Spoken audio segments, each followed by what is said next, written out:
Irmãos e irmãs, sejam todos muito bem-vindos a esse espaço virtual da Casa Espírita Joana de Ângeles, aqui de Florianópolis, Santa Catarina, onde todas as terças-feiras, às 20 horas,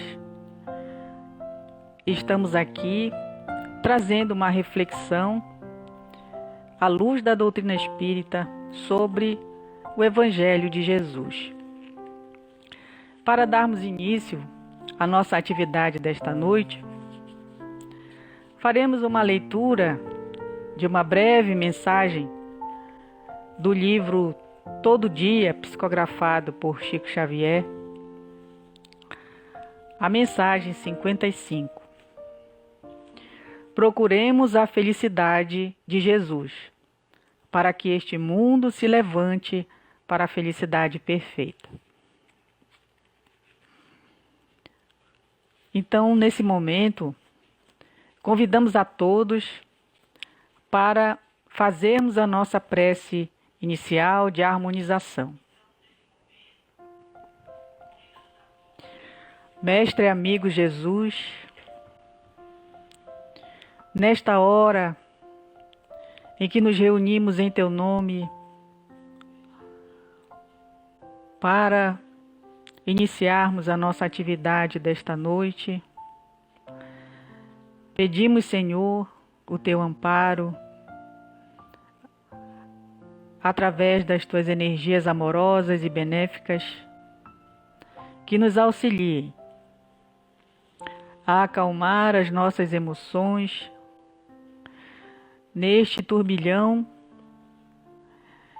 de acontecimentos que envolvem a Terra nesta fase da evolução da humanidade.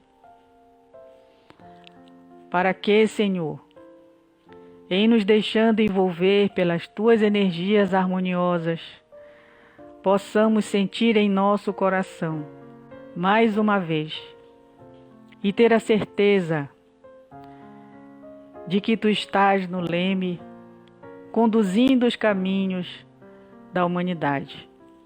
E que por isso mesmo,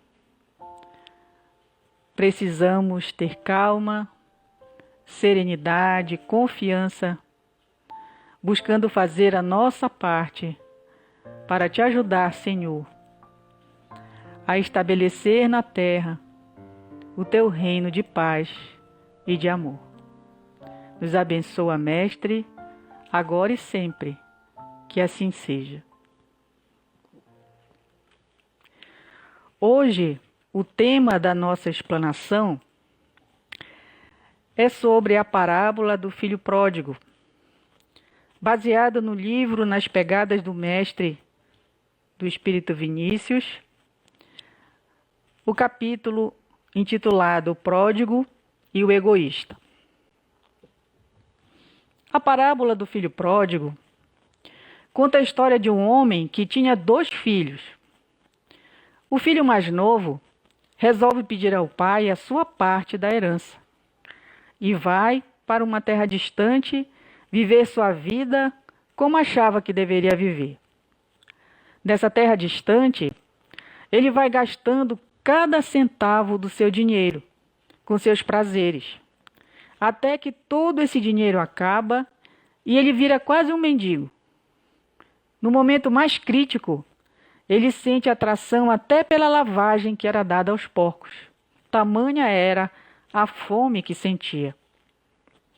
Ele então se lembra da casa do pai e resolve voltar arrependido.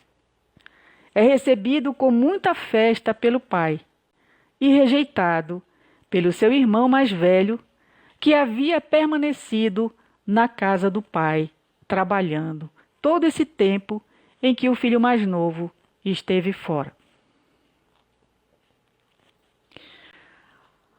Nessa parábola, é comum comentar-se mais sobre o filho pródigo. No entanto, há 2 filhos. O pai tem o filho mais novo, que é o filho que saiu de casa e deu fim a toda a sua herança, e o filho mais velho, que permaneceu em casa, supostamente ao lado do pai, trabalhando com ele todo esse tempo. Os dois irmãos representam a humanidade. O filho pródigo e o filho egoísta. O filho pródigo é a fiel imagem daquelas pessoas cujas faltas, cujos equívocos transparecem e ressaltam logo à primeira vista. São aqueles transviados do caminho que se deixam arrastar ao sabor das sensações, dos prazeres, como barcos que navegam à mercê das ondas, sem leme e sem bússola. Sabe que não optam pelo bom caminho. Estão conscientes das imperfeições próprias e, mesmo assim, ostentam para os que têm olhos de ver, em meio às graves falhas de seu caráter, apreciáveis virtudes. Então, o filho pródigo representa aquela parte da humanidade que não está interessada em ser uma pessoa melhor, moralmente falando, às vezes até intelectualmente falando. São aquelas pessoas que vivem em função dos prazeres materiais, em função de obter recursos para, hoje, costuma-se falar ostentação, né? É uma palavra bem comum hoje em dia, a ostentação. Onde há pessoas que utilizam-se de todos os recursos que conseguem obter, às vezes através dos meios mais escusos, mais negativos, corruptos e também, às vezes, traficando drogas, comprometendo a vida de jovens, de famílias, mas estão em busca de obterem recursos para manterem a sua necessidade de luxo, dos prazeres materiais que conhecemos bem sobre a terra.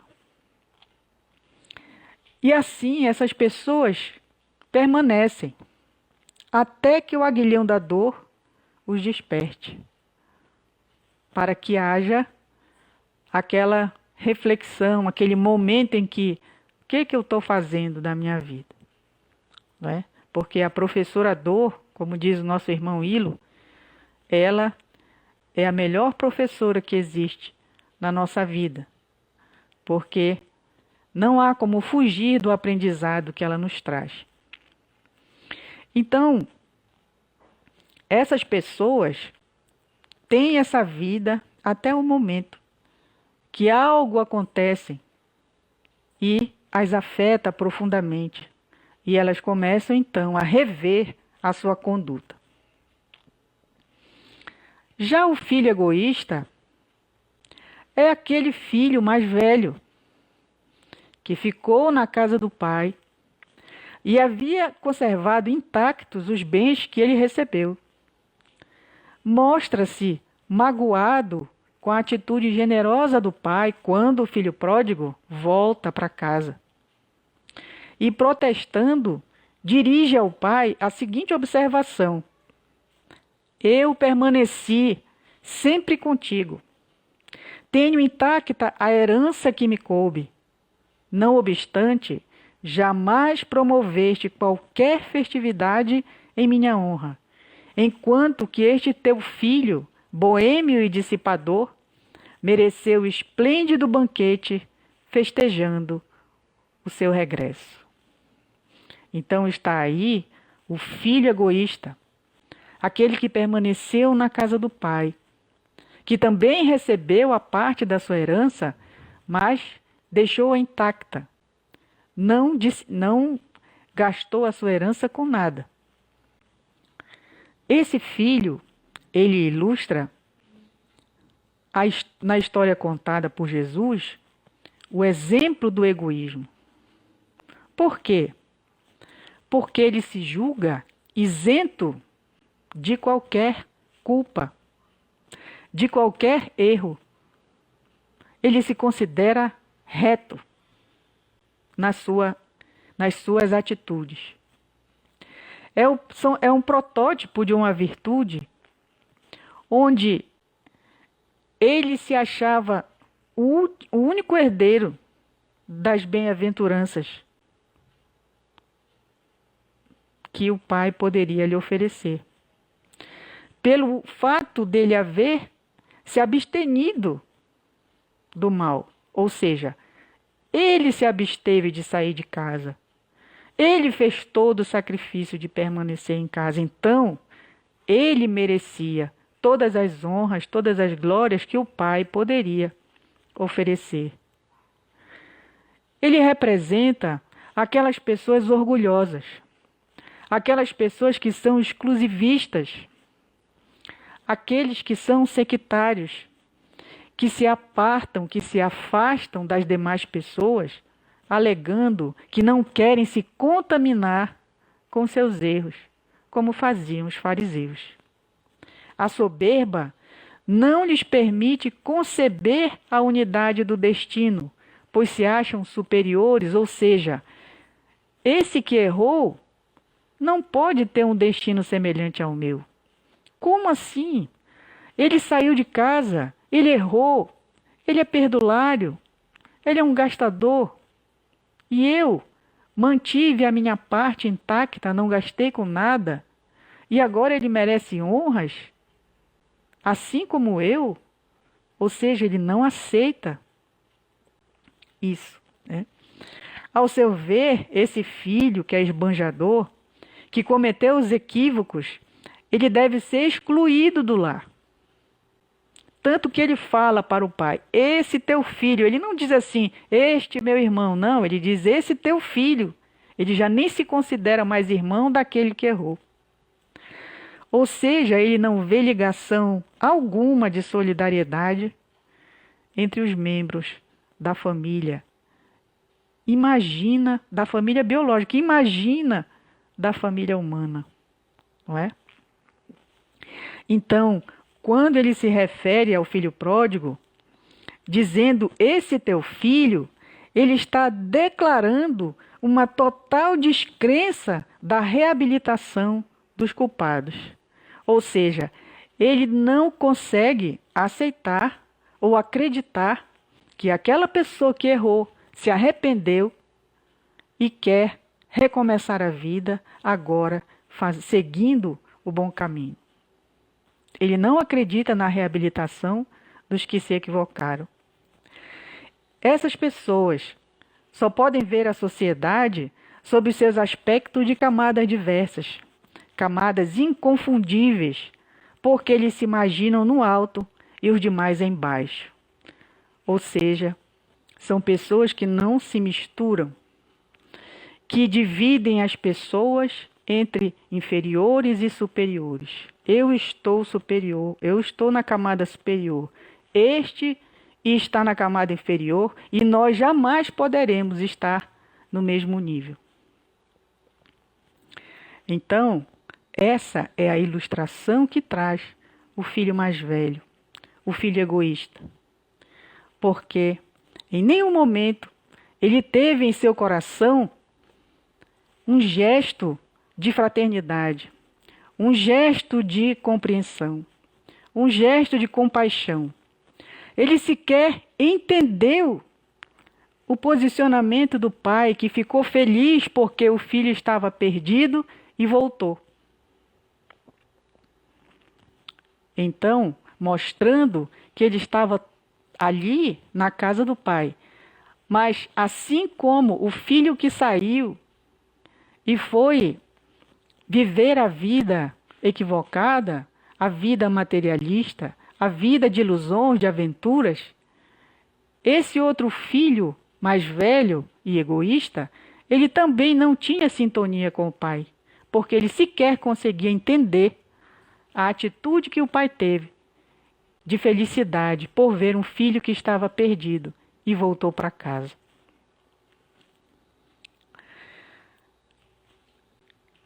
No livro Palavra de Vida Eterna, o nosso irmão Emmanuel, ele nos coloca assim, que o filho pródigo, ele voltou arrependido, disposto a servir. O filho egoísta ficou em casa servindo. Ou seja, tanto o filho pródigo quanto o filho egoísta se comportaram como servos para o pai, e não como filhos. E Jesus, em João capítulo 8, versículo 35, ele coloca assim: ora, o servo não fica para sempre na casa, o filho fica para sempre.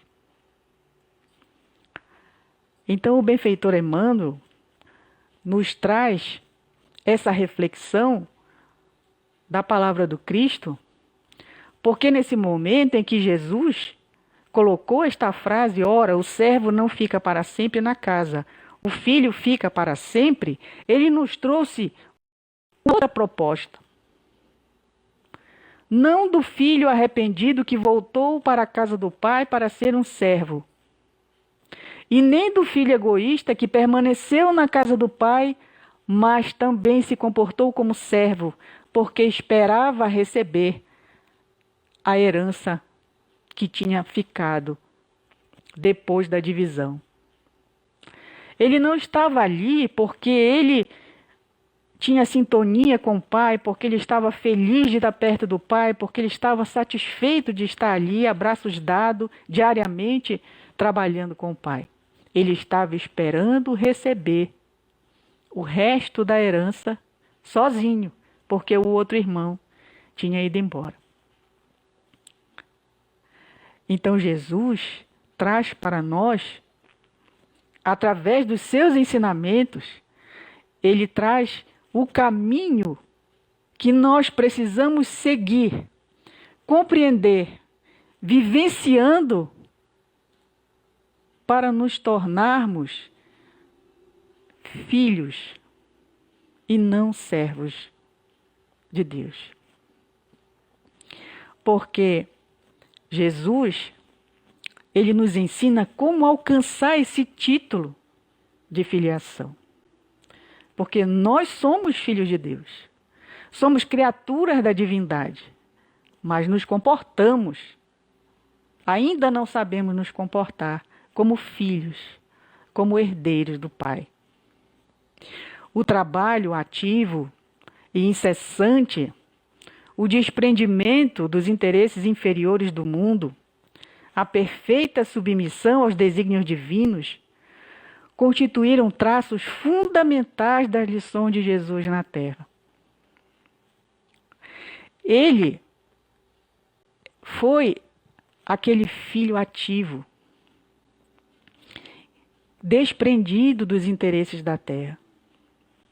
Ele mesmo disse: a minha alegria é fazer a vontade do meu Pai que está no céu. Porque ele se sentia feliz em fazer a vontade do Pai? Porque ele tinha perfeita sintonia com o Pai. Ele não se comportou como servo, esperando o pagamento. Porque é isso que nós fazemos. Muitos homens notáveis pela bondade, pelo caráter cristalino, sacerdotes dignos, crentes sinceros, poderão ser dedicados servos do Altíssimo. Mas o Cristo induziu-nos a ser mais alguma coisa. Ele nos convidou a ser filhos, esclarecendo que os filhos ficam para sempre na casa do Pai. E os servos, esses muitas vezes experimentam modificações, nem sempre permanecerão ao lado do Pai. Porque aqueles que são servos, eles obedecem. Eles buscam seguir as leis, mas muitas vezes não há a obediência do coração. Na grande maioria das vezes, nós obedecemos com a razão e não com o coração. E Jesus colocou na passagem onde ele disse que vós sois como sepulcros caiados por fora, brancos por fora, perfeitos por fora, mas podres por dentro. Então Jesus nos trouxe o exemplo e o conhecimento para que nós nos tornemos por dentro, que nós amemos a Deus não com palavras, que nós não simplesmente decoremos os ensinamentos do Cristo e saiamos por aí a divulgar como professores dos ensinamentos de Jesus. Mas como Emmanuel mesmo já nos colocou, que a maior e melhor divulgação que nós podemos fazer do Evangelho é pela nossa conduta, pela nossa autotransformação, descrucificando Jesus, nas palavras de Bezerra de Menezes, e colocando Ele no nosso dia a dia, nas nossas vidas, para que nós possamos finalmente agir com alegria, por nos sentirmos filhos e herdeiros do Pai. O Consolador prometido é lembrar de tudo o que Jesus falou e o que Jesus vivenciou, o que Ele exemplificou, nos chama novamente para que nós sejamos filhos de Deus. Porque essa fase difícil, tão difícil que nós estamos atravessando hoje, que a humanidade atravessa, se deve ao fato de nós ainda não termos esse comportamento de filhos de Deus.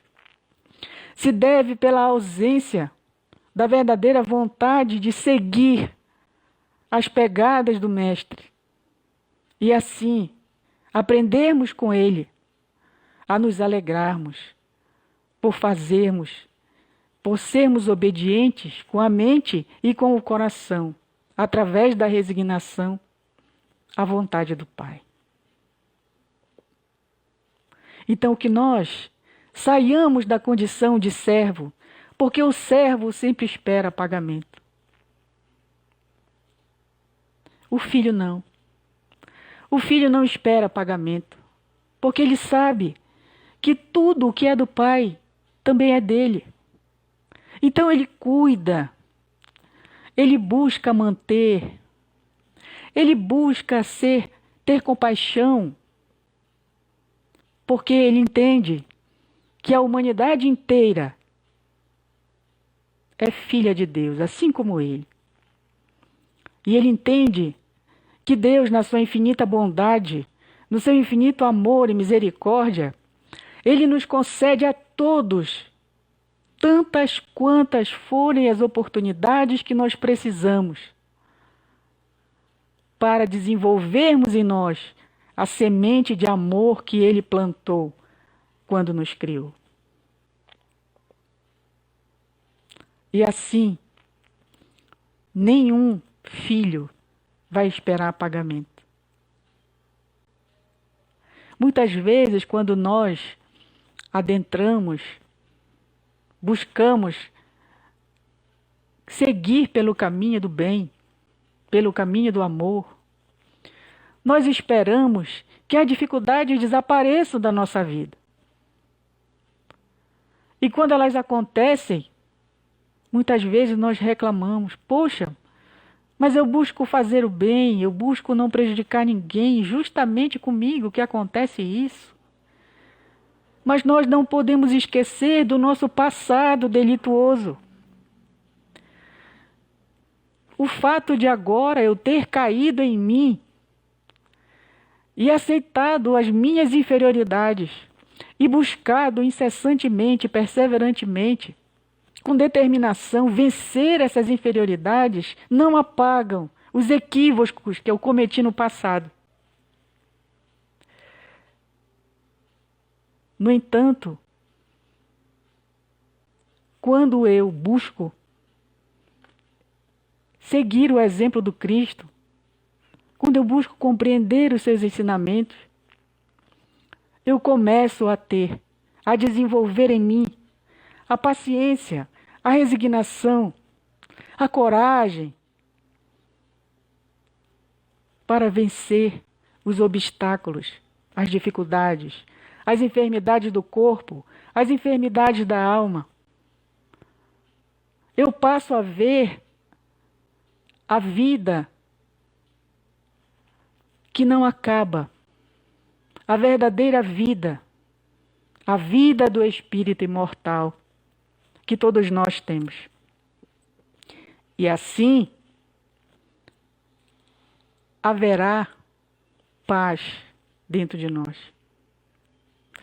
Assim, finalmente, nós estaremos alcançando, ainda aqui na terra, a verdadeira felicidade.